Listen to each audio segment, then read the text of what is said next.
Good evening, ladies and gentlemen. You're watching ProPix TV, and I am James Cousineau at the studios in Vancouver, British Columbia.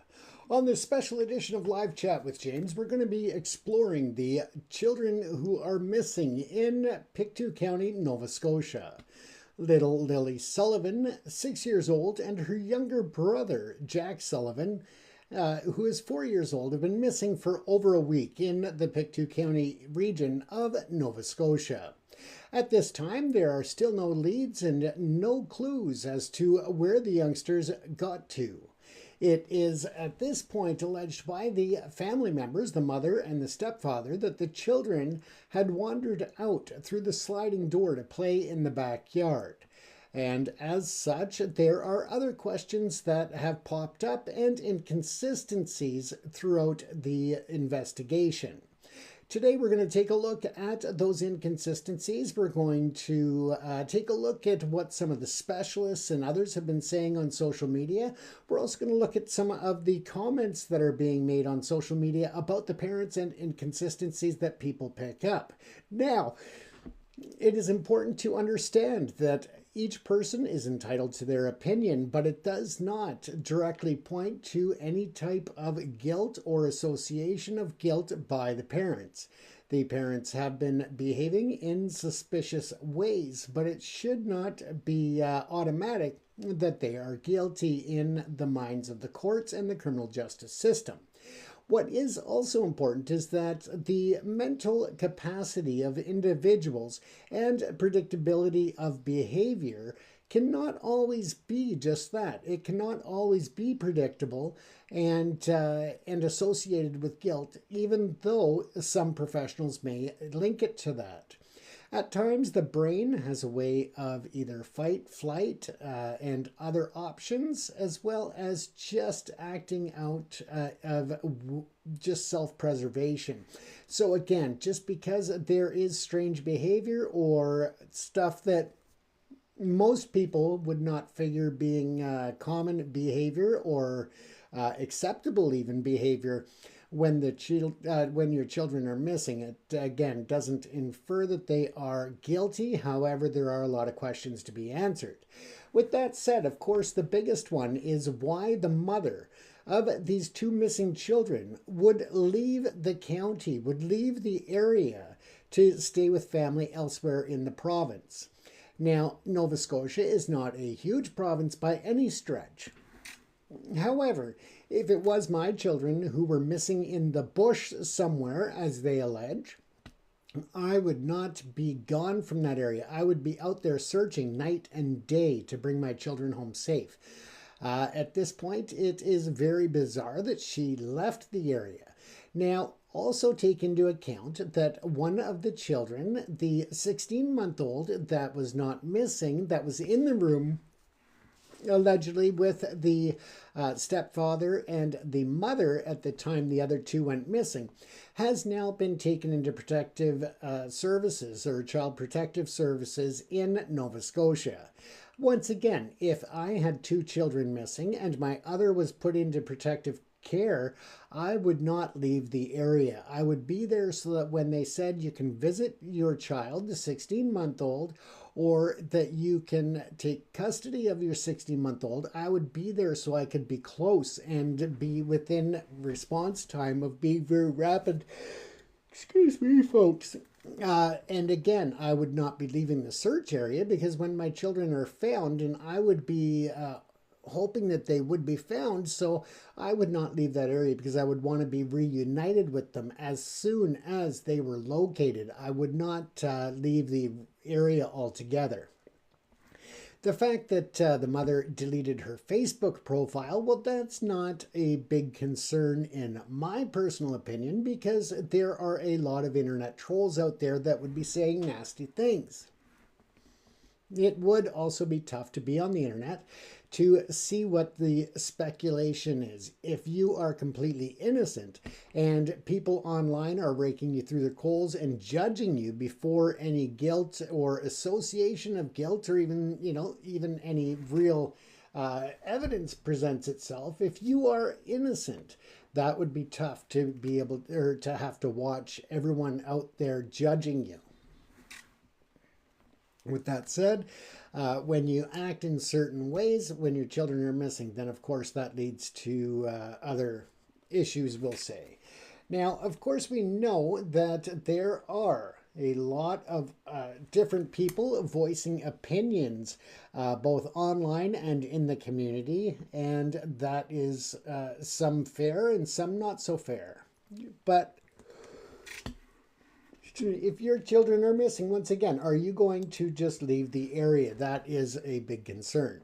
Now, other concerns are that there are reports that the children were not in school for the week prior to them missing for 4 days during the week. One day was a professional development day or a non-service day, whatever they want to call it in that province. But essentially, there was no school in session that day, so that fell midweek. Again, so there were 4 school days in the week, none of which the children were there for. They were allegedly sick during that time. Other people online are saying, well, if your children were sick, why were they outside playing? Well, let's face facts. I mean, just because your child isn't feeling well, it doesn't mean that you lock them in their room or lock them in the house. Sometimes fresh air and a bit of playfulness outside helps to help people feel better. So I wouldn't speculate just based on that. However, I would be concerned that the parents were allegedly still in bed trying to get some more sleep, while 2 young children were out playing in the house and allegedly went outside to play, closing the patio door. Things got quiet. The parents decided to check on them, and at that point, they were gone. Now, let's take a look. This was May the 2nd at approximately 10 a.m. that the call came in to the police department in Nova Scotia. And this is concerning because of the fact, as I said, nobody had really seen the children for the 5 days because they were homesick, allegedly. Something that we're not hearing, though, is any type of statements or information coming out of the other 2 people who allegedly live on the property. And that, to me, is concerning because you would think that if there was concern of abduction, that, of course, we would want to know if they had seen or heard anything. By not having any reports out there or any statements, it is assumed that they heard nothing, and there was nothing for them to be concerned about in terms of stranger abduction at that time.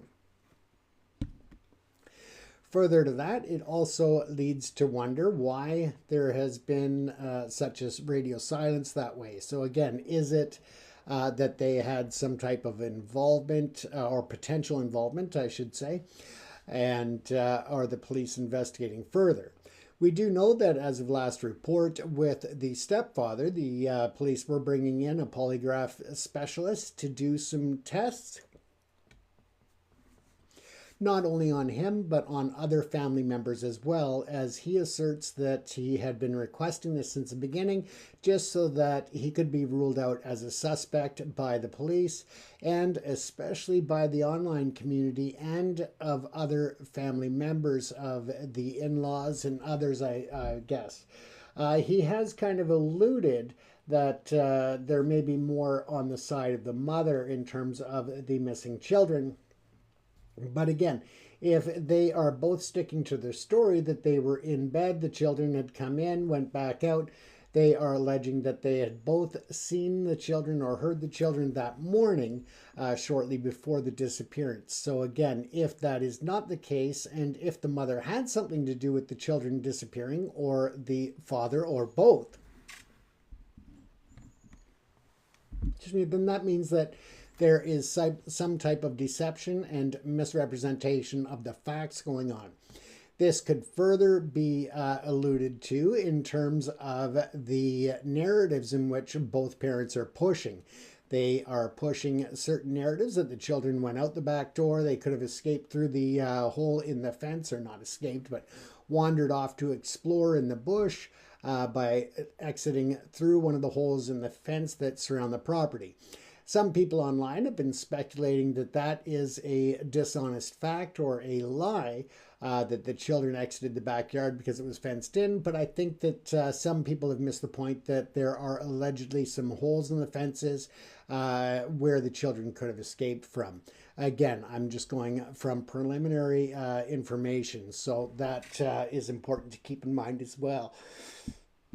Excuse me, I don't know why I'm so tired today, but in any event, that is just an important fact to keep in mind as well. So at this point, I would like to share a video with you in terms of some of the information or facts and statistics about missing individuals in Canada. I do believe that there is an important role for information to be properly brought up and shared. So we will just take a quick peek at a video that shows you some of the statistics and information about abductions in Canada and missing persons overall. So again, this is a video that was produced by the RCMP and the Government of Canada in raising awareness and education about missing persons in Canada. And this was produced prior to these children going missing, so this video is not a direct correlation or link to those to that incident. So let's just jump this over here. And we'll send this over to the screen behind me so that you can watch it on that screen, and I'll talk you through it for anybody who may be visually impaired and not be able to see the content or the text on the screen. This will allow you to be able to see that. So bear with me, and we'll get that pulled up on the screen here.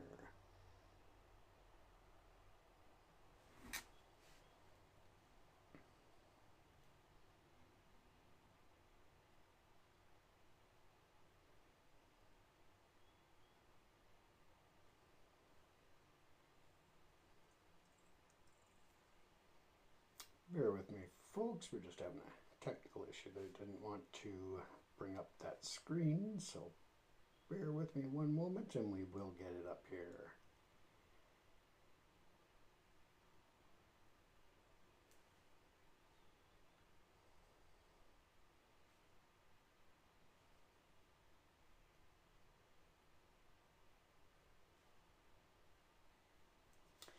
So as these children, as I said, they are 4 years old and 6 years old. So they really wouldn't have gone too far away from the home given the terrain and the area in which they reside. It's very, very dense bush.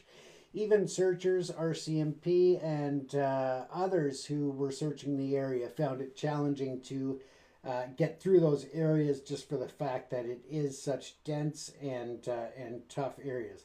So here are some facts on abductions and missing persons in Canada.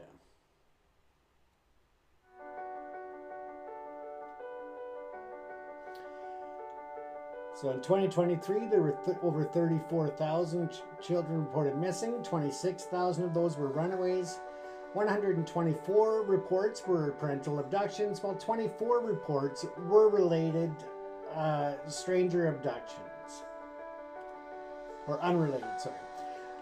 From 2009 to 2023, Canada issued 120 Amber Alerts. 56% of children, missing children cases are closed within 24 hours and 90% within 7 days. If your child is abducted, call 911 immediately. There is no waiting period when it comes to children being missing. And make sure to take preventative action to inform and educate your children. If you have any information, you can go to Canada's national website as well, canadasmissing.ca. And of course, remember that May the 25th is National Missing Children's Day in Canada. And if I'm not mistaken, it is an international day as well. So that gives you a bit of information about abductions in Canada and that they are not as common as some people would think. So bear with me, we'll get rid of this screen behind me. In this video, we'll reveal the full list and break down the reason for each one, from national threats to diplomatic issues. And the next video that I wanted to share with you is actually from the National Center for Missing People or Missing Persons and Unidentified Remains. Now in Canada, again, once a case is has passed a certain time, it's still being investigated, although it may not seem to be because it's not so much in the public eye. But here is a bit of information about the National Center for Missing Persons and Unidentified Remains. And this is a part of, again, a series of videos that were created for educational purposes by the Royal Canadian Mounted Police and the Government of Canada to raise awareness as to how these cases are handled and how they continue to be worked on even long after people have seen them in the news. So just because they're out of the news and out of sight does not mean that they are out of mind. The police officers in Canada are very well trained. They have a very similar training structure and mandate across the country for all police officers.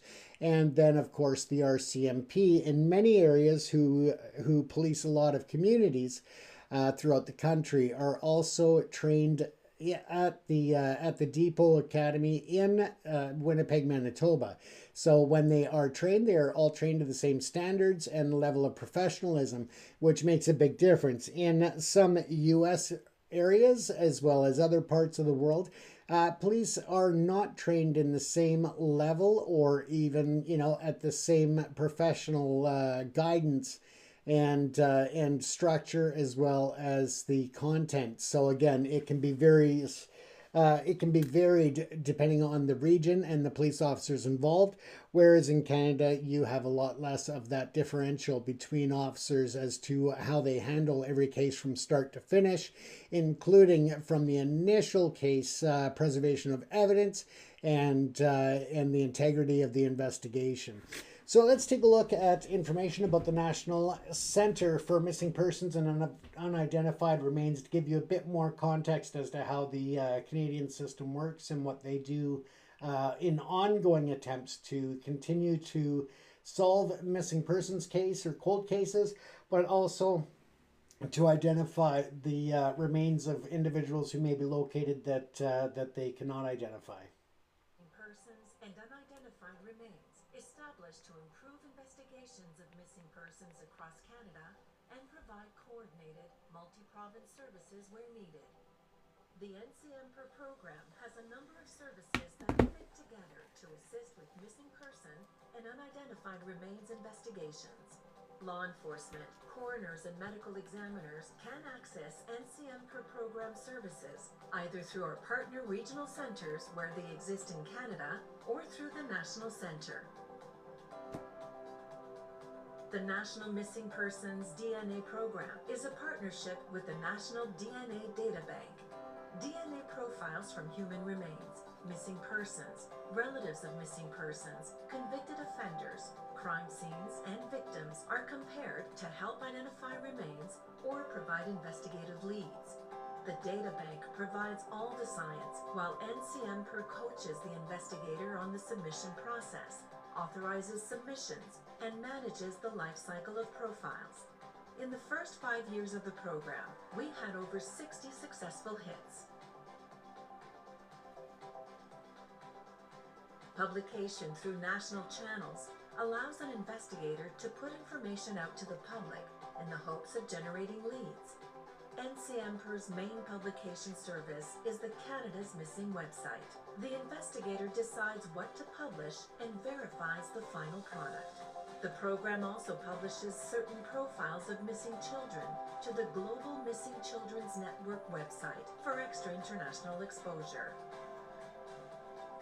The National Centre has special expertise in handling international child abduction and missing persons cases.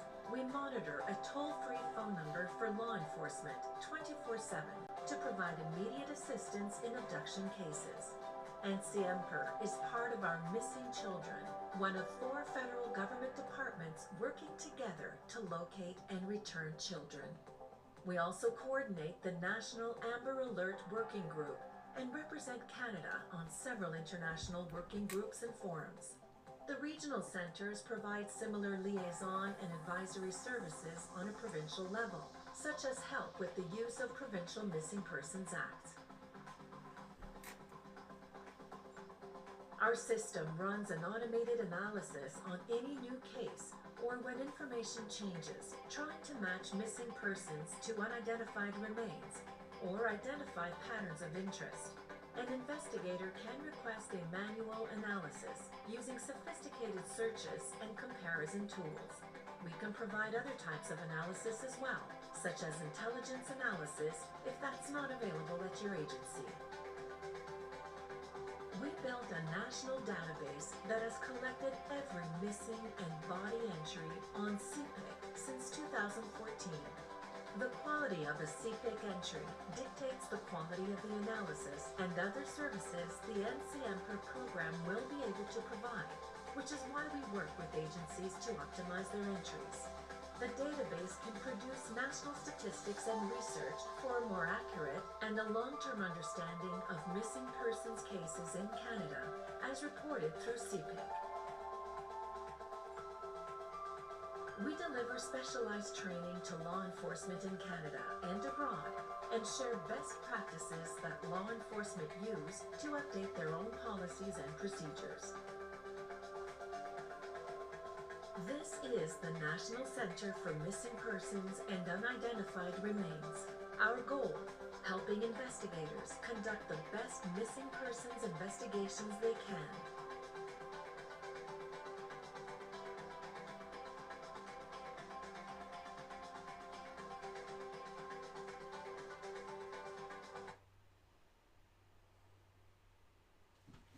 So there you have it, folks. As you can see, there are so many different resources at the disposal of the RCMP and police agencies across Canada. And by offering all of these national level programs that also deal with international abductions and removals, sometimes by parents to other nations or vice versa from other nations, to try and avoid detection or law enforcement by relocating to Canada. So they play a very vital and important role in that area. In addition, of course, as we touched on, for unidentified remains, to try and reunite those with families to whom they belong, or at least to identify them. When that goes through, of course, this is unrelated, or not unrelated, but it is not spurred on by the current case of the Sullivan children in Nova Scotia. But it is important, I think, for everyone to understand how the things work behind the scenes and different tools that are available, and how the case may not be in the news anymore, but still continues to be very actively and aggressively investigated and followed up on. We've seen many cases throughout North America that go unsolved, but it is very unusual in Canada for cases to go unsolved, especially when it comes to missing children. And you must also keep in mind that the majority of the missing individuals in Canada are runaways or parental abductions, where the children are located safe and sound and are not in harm's way. Since the last 10 years, when the Amber Alert system has been running, the vast majority of individuals, children who have been listed on the Amber Alert system, have been located and returned safely to their proper homes. There have been several incidents going back about 6 to 9 years where individuals were not successfully located in terms of being alive. But again, the vast majority do come home once they're on the Amber Alert system. The question that some people have, of course, is why is the Amber Alert system not being utilized in this case? And at that point, it is up to a certain criteria or checklist that the RCMP utilize in consultation with the Center for Missing People and Unidentified Remains. There are different levels of agencies that are involved in decision making, and if the situation does not check all of the boxes, then it is determined that the Amber Alert system is not going to be of a major benefit to the ongoing investigation. even though it may be in its early hours of the investigatory process, it is important for the police to understand what they are dealing with and what potentially the harm could come from an Amber Alert system. Now, given that information, sometimes it may be that they have no reason to suspect a stranger abduction and instead decide to not put that information out there in the public.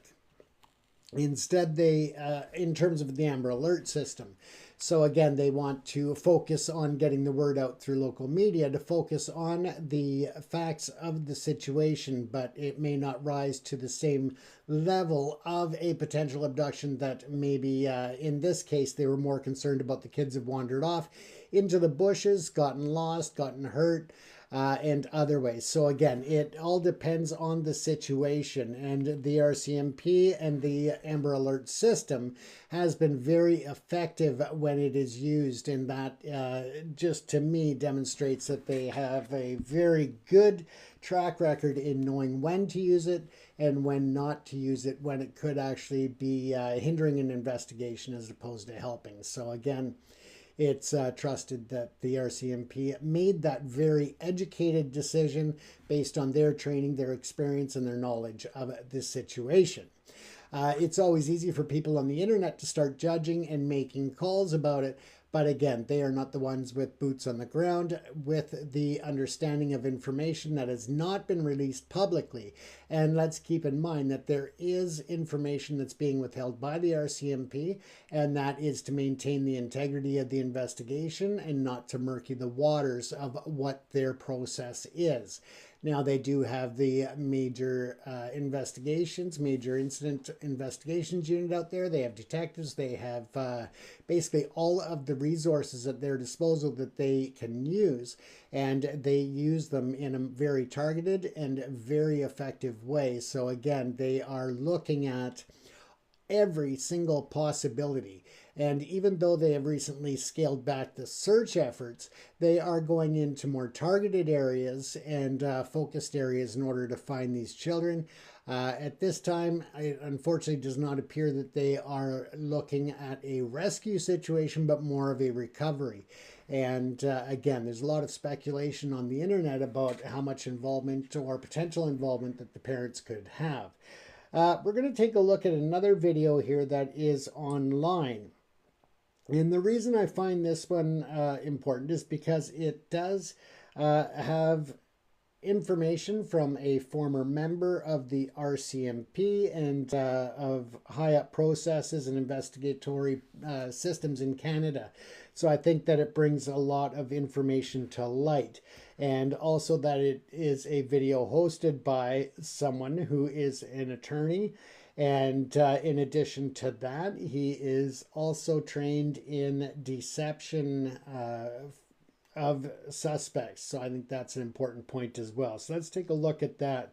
And again, the opinions here are just that. These are the opinions of those people. The traditional and unceded ancestral territory of the Mi'kmaq people. I also recognize that African Nova Scotians are a distinct people whose histories, legacies, and contributions have enriched that part of Mi'kma'ki known as Nova Scotia for over 400 years. At this time, I invite the following officers to the podium with me. Amy Hansen, Search Manager with Colchester Ground Search and Rescue. That's how Nova Scotian police kicked off a press conference announcing that they were scaling back the search for missing preschoolers Lily and Jack Sullivan. But don't let that news or the apparent incompetence on display here fool you. I think their major crime unit knows what they're doing. So in today's video, let's watch a recent interview with a Canadian ex-cop talking about this case so you can see why. I'm Deception Detective, an attorney trained in statement analysis. This channel exposes lies and manipulation. So if that's your thing, hit subscribe. For exclusives, early access, and other cool perks, consider becoming a channel member. Link in description.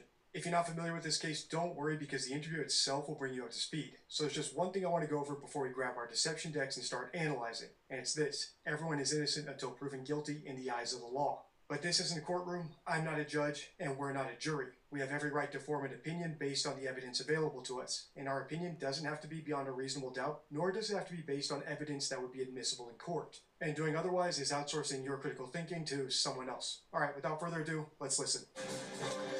Mornell, on the search for the missing Sullivan children, and we're joined by CTV public safety analyst Chris Lewis. Chris, during your tenure as Commissioner of the Ontario Provincial Police, of course, you would have seen similar cases to this. What struck you about that RCMP update yesterday and what they had to say? Was there anything? Yeah, absolutely there was, Todd, and I saw many searches throughout my career through all ranks across the broad expanse of Ontario, and many of them ended well and many of them didn't. So again, my apologies, I just wanted to pause that for a moment and just correct. I said that he had worked high up in the Royal Canadian Mounted Police, but instead he actually worked high up in the Ontario Provincial Police Force, or also known as the OPP, so just a correction there. This is a heartbreaker, absolutely. But what struck me the most, I think, is that I left it with a feeling that the RCMP know more than they're telling us. And I get that. You can't tell the public everything. And the detective staff sergeant, I believe, the major crime fellow, said it very well. I just can't tell you certain things right now. Well, if there's certain things you can't tell, then ultimately there's leads they're following up, in my view. If you've been here for a while, you'll know that we've analyzed a bunch of missing persons cases on the channel. And one of the most important factors to whether the person gets found or the culprits get prosecuted is the competence of the local police department. And that's because they're the first ones that show up to the scene and start collecting evidence and statements from suspects and witnesses. So they can botch it like the John Benet Ramsey case or William Turrell case over in Australia. They can nail it like the Chris Watts case or Madeline Soto case. Or most frustratingly, they can let outside forces like another agency muddy the investigation like we saw in the Madeleine McCann case. Or in the case of Nicola Bulley in the UK, the media. Which is why I'm happy to hear Chris Lewis confirm, with his background as an ex-police commissioner, something that we've speculated about in the comments of my other videos in this series, that the local police's decision not to issue an Amber Alert for the missing children in the first place, and now to start scaling down the ground search, is a sign that they have a strong theory that they're working on, and that the Major Crimes Unit has enough discipline not to share it with all of us. All right, let's keep listening. We heard they don't think the siblings could be alive. Was that something of a surprising admission? It was an absolute shock to me, to be honest, because I'm thinking after 5-6 days, there's a good chance they're still alive. The weather hasn't been that bad. I've seen searches where people have been 2 weeks in the bush under horrendous conditions. One man was legally blind and still alive. So you just never give up. So to make that statement also makes me think that they're suspecting something more than a couple of children lost in the bush. Okay. The RCMP said the response they want to revisit. What does that tell you? Well, it tells me that obviously, as they said, there's places they want to research. So, but where are those places? Are they within the area they searched? So are they going back to some specific dense areas to have an even closer look? Because, quite frankly, in dense bush, you can walk by a child and not see. And that's the sad reality of it all. So is that the plan, or are there other locations that they want to search? When I made my first video analyzing this case 2 days ago, I titled it, "I Hope I'm Wrong," because I really do hope my theory about this case is wrong. However, once again, we have Chris corroborating something that I said in those videos, that the children, unfortunately, are probably deceased. And that's not just because the police seem to have some reason to suspect that's the case by winding down the search, but also because the mother Malaya and father Daniel are acting that way too. I won't go over all the indicators of that, but a quick one is that Daniel referred to Lily in the past tense when he was being interviewed about her only 4 days into their disappearance. And even more concerningly, as I pointed out in my most recent video in this case, So Many Red Flags, the mother, Malaya, has left the area. She's literally left the county, which is something that most biological mothers of children who might still be out there in the woods somewhere, cold and afraid, simply don't do. Moreover, as Chris said there, if they are going back to research areas around the house, it could be because they think they may have missed the bodies because they're so small. These kids were just 6 and 4 years old. All right, let's keep watching. We heard that Major Crimes is involved. Should that tell us anything, or is that sort of de rigueur? I think it's standard that investigators be involved in parallel with any search, particularly of children, not a lost hunter, but 2 children that shouldn't be in the bush. There'd be a search or investigation to say, was there some neglectful thing? I'm not suggesting there was. How did 2 little children get into the bush? Or was it something else? Was there a crime involved? Were they taken by somebody known or unknown? etc. And there's all kinds of terrible possibilities that come to mind here. But obviously, major crime is there. They've had the big gun there, not a constable, detective, and a detachment. And so they're onto something here. On that point, the stepfather has told us he suspects they might have been abducted. Does that trigger anything at the police level? How do they react to a statement like that? Well, yeah, they'd be on it like, absolutely, because why do you think that? Who do you think did it? Who had a reason to do it? If you've seen my videos about William Turrell, a little boy who went missing in Australia back in 2014, you'll know how happy I was to hear Chris say that, because that is the way police forces should interpret when a suspect or the parent of a missing child pushes a theory. Unless there's evidence to suggest a kidnapping, the notion that the parent of a missing child only suspects a stranger kidnapping, one of the statistically least likely scenarios, is a giant red flag for a hoax. It's such a red flag I've included it on the Spotting Hoaxes card in my deception deck, my 52 favorite rules for spotting lies and manipulation. Conclusiveness about something that's not in evidence suggests that they have secret knowledge that they're not revealing to us. Whether that knowledge is that they fabricated the story entirely, which is why they know everything, or even more disturbingly, that they know for a fact the kid was kidnapped because they know who the kidnapper is. Why do you think that? Who do you think did it? Who had a reason to do it? What makes you say that? Because at that point, as a father or stepfather or mother, you'd be thinking, oh my God, we have to find them. Where are they? Not suddenly out of the blue, oh, I think somebody abducted them. I mean, that's kind of a bizarre statement. But people are people, and they do and say different things when they're under stress. So, it's certainly a red flag, but ultimately, what does that mean in the big scheme of things? Who knows at this point? Yeah, we heard police say they don't think the children could have gone too far, certainly not beyond that search area. My thoughts there, Todd, are that these are trained searchers in physical shape and proper equipment and clothing on, and they struggled to get to a certain point over a number of days. So in their minds, at the very least, they're thinking those kids could not have got further than point X. So we're going to go back and research. But then again, of course, there's the investigative piece, and we don't know where all that's going. But there's more to come in the next few days, I believe. I agree, there's much more to come because this case is brand new. So make sure to hit subscribe and turn on notifications so you know when I post my next video about this case. Check the end card for my previous videos. Until next time, stay true. So again, we'll take a look at another video that points out a lot of red flags in this case. And I think that those are important to look at. But again, they are speculative. So be careful about what conclusions that you draw from it. But I think that overall, looking at all of the potential things that are going on, I think it's important to look at as well. Said they're flying in someone to do a polygraph test. Is that on you? That's not just on me, but on everyone. That's what I asked for. I asked for that so early on, and there's not many places that do it in Canada, so they're flying somebody in. Why do you think you need to do that? Do you think they don't believe you?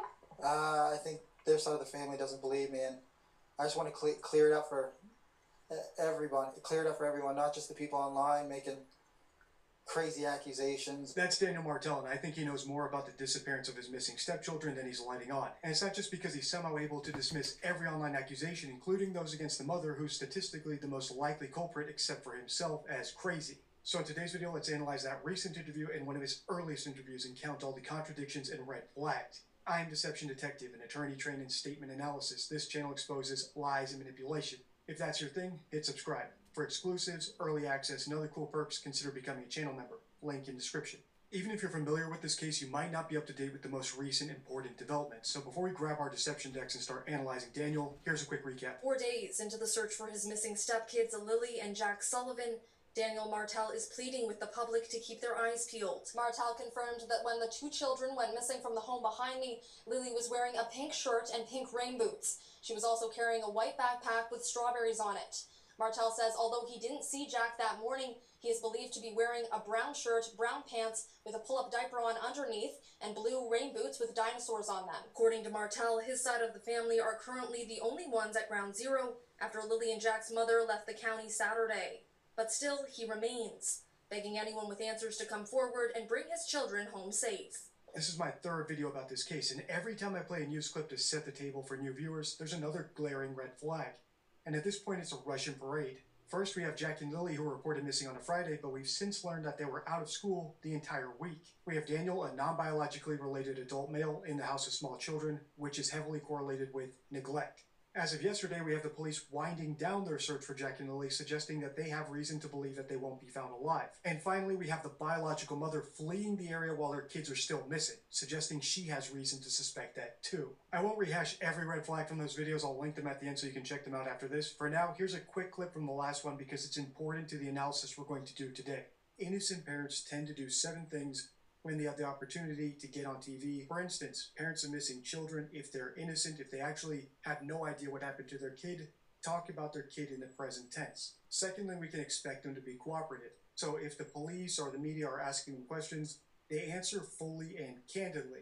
Third, innocent parents are inconclusive about what happened if there's no evidence to suggest one scenario over another. In this case, if they actually found 2 boot tracks showing the kids walked into the woods, there's no way to say for sure that they must have been kidnapped or that an animal dragged them off or any other scenario. They should be considering all possibilities. And that brings me to the 4th item on the checklist. If all possibilities are open, a kidnapping is also open. So typically, innocent parents look into camera and beg any kidnappers or anyone who might have their kid to please return them. Finally, we can expect innocent parents of missing children to directly ask the audience watching on TV for help because that's the only point of doing the interview, to get help, to get information out there. If they do anything other than that, like try to push a narrative or try to construct their own alibi, we need to be suspect about that. That's the rundown of my missing child presser checklist, and those are the 7 things we're going to listen for Daniel to do in these interviews or not do, along with any signs of deception or leakage. So without further ado, let's watch the interview he did 3 days ago, and then we'll watch the one I played in the intro, which he did 24 hours ago. We were searching. We covered everywhere possible. Even in the first day, we did. Even with me running through the woods, I was ahead of the helicopters and ahead of the drones and stuff like that. Screaming as loud as I can, and just until my throat hurt. Running through water that was up to my waist. And as soon as I got back, I wasn't allowed back in the woods until a man dressed in a military outfit said I could go back into the woods. 4 days into the search for his missing stepkids, Lily and Jack Sullivan, Daniel Martel is pleading with the public to keep their eyes peeled, but he has begun to lose hope they are anywhere in the vicinity. I hate being wet and cold, so they immediately would have came right back into the house. The only 2 prints are right beside the house facing the road, and then that's it. Martel wants the search to be extended to include provincial borders in case the children were abducted, a reality he says is becoming more and more likely. Post any officers they can get at the New Brunswick border, PI border, and get them at every airport possible. Martel confirmed that when the 2 children went missing from the home behind me, Lily was wearing a pink shirt and pink rain boots. As I said in my last video analyzing Daniel, he's actually doing a lot of the things on my missing child presser checklist correctly. For instance, in this interview, he's allowing for multiple possibilities. Maybe the kids wandered off, or maybe they were abducted, but he's not allowing for every possibility. And when I say that, I mean he's not suspicious of the mother. And when I said that, I got lots of comments, I'm assuming from you subscribers, saying, hey, DD, do you really expect these 2 parents to start suspecting each other or bashing each other on TV? And my answer is yes, that's what innocent people do because all options are on the table until proven otherwise, even suspecting your spouse. And it's not at all unique. We see it all the time on the channel. For example, with Gannon Stouch's mother, Kyron Harmon's mother, or Sebastian Rogers' father. In fact, as we saw in the intro, we're even starting to see signs of it in this case with Daniel. He didn't just say he wants to be polygraphed to exclude himself. He wants everyone to be polygraphed. But before we get too excited about his prospects of being innocent, we still have to finish watching this old interview from 3 days ago. So let's see what else he says here. He also refuted the claim that the 2 children are nonverbal, saying while they are on the autism spectrum, they are quite trusting and say hi to everyone. According to Martel, his side of the family are currently the only ones at ground zero after Lily and Jack's mother left the county Saturday. But still, he remains, begging anyone with answers to come forward and bring his children home safe. Anybody who has any information or you think you've seen something or hear something or any messages from friends about hearing something, just contact your local police services. Anything, guys. Anything. It's the end of that interview, and as you can see, Daniel asked for help, which is a great sign.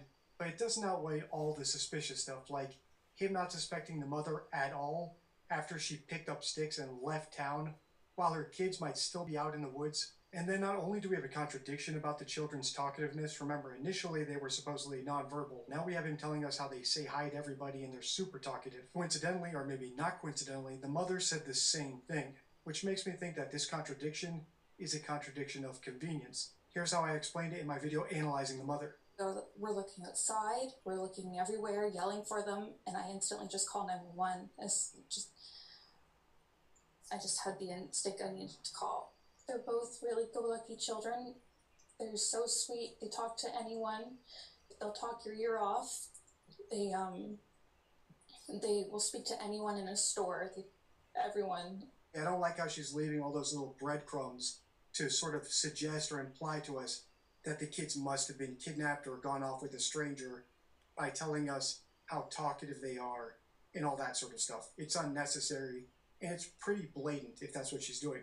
To be clear, I think the mother, Malaya, was definitely pushing a narrative when she was going on and on about how talkative the kids are, because it was unprompted, and for such a brief interview, it took up a lot of time when it had nothing to do with getting people to help find where her children are now. That's right. It was strictly theory pushing, which is the red flag for a hoaxer. Remember, they get on TV to push a theory or to build their alibi. Innocent parents get on TV to ask for help. As far as Daniel goes, I don't know why he's saying it. Maybe they scripted that they were going to say this beforehand, so they're on the same page. I'm not quite ready to go all in on him, even though I'm ready to go all in on the mother. So let's see if this most recent interview tips the scales. You said they're flying in someone to do a polygraph test. Is that on you? That's not just on me, but on everyone. That's what I asked for. I asked for that so early on, and there's not many places that do it in Canada, so they're flying somebody in. Why do you think you need to do that? Do you think they don't believe you? I think their side of the family doesn't believe me, and I just want to clear it up for everyone. Clear it up for everyone, not just the people online making crazy accusations and everything else. Alright, so that's the clip, and I'm actually happy to see that things are breaking down between them, because it could suggest that Daniel's innocent. Or if they're both guilty, I'm glad they're turning on each other. Finally, I'll wrap up this video the same way I wrapped up so many others like Don Wells and Chris Proudfoot. Daniel, if you're open to an interview, contact me through the DD forum at the very... So again, folks, it is a very challenging situation, but you can see that there are a lot of speculation out there. There's a lot of guessing, but there's also a lot that the people who are professionals in this field have brought up in terms of concerns of real world activities through not only a lot of research and analysis, but also through historic cases that they've dealt with or analyzed as well. So it is a very important point that there are certain narratives being pushed by both the stepfather and initially by the mother, who has gone radio silent. She has deleted her Facebook page. She has, there's a lot of different things that bring some concern there. And again, that is important to keep in mind and to look at in that regard. Now, as we were talking earlier, there are other issues that are at play here, and that is, again, the RCMP have pulled back on the scale and scope of the search. They have released a lot of people from the search teams and certain search parties. They are taking a more targeted approach now in order to move forward with this case. So once again, that is just out of an abundance of awareness as to what they are doing and how they are doing it.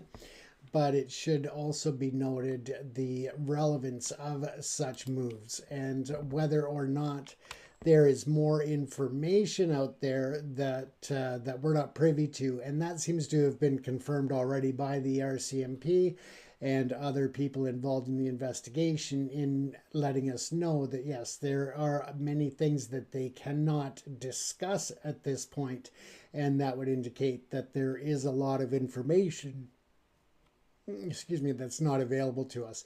And that is not uncommon. That is actually quite common for the RCMP. They want to ensure that not only are they utilizing every opportunity to speak to the public and gain information, but they are also very involved in protecting the integrity of the investigation.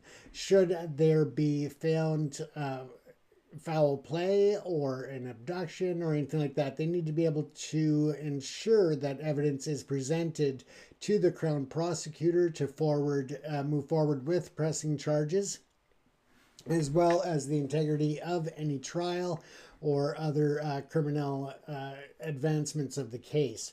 So again, they do have to be careful on that. Now, I would also like to play a recording here, and we'll open that up and let you listen to it. And this again was the 6-year-old is the girl, I believe, and she's wearing pink. The 4-year-old is wearing some blue dinosaur boots. So yeah, I think that's all we kind of have right now. I asked the risk manager if he wants Constable Mason to depart there to go get some phone service to send those images or not. Go somewhere and get service and get those photos sent off.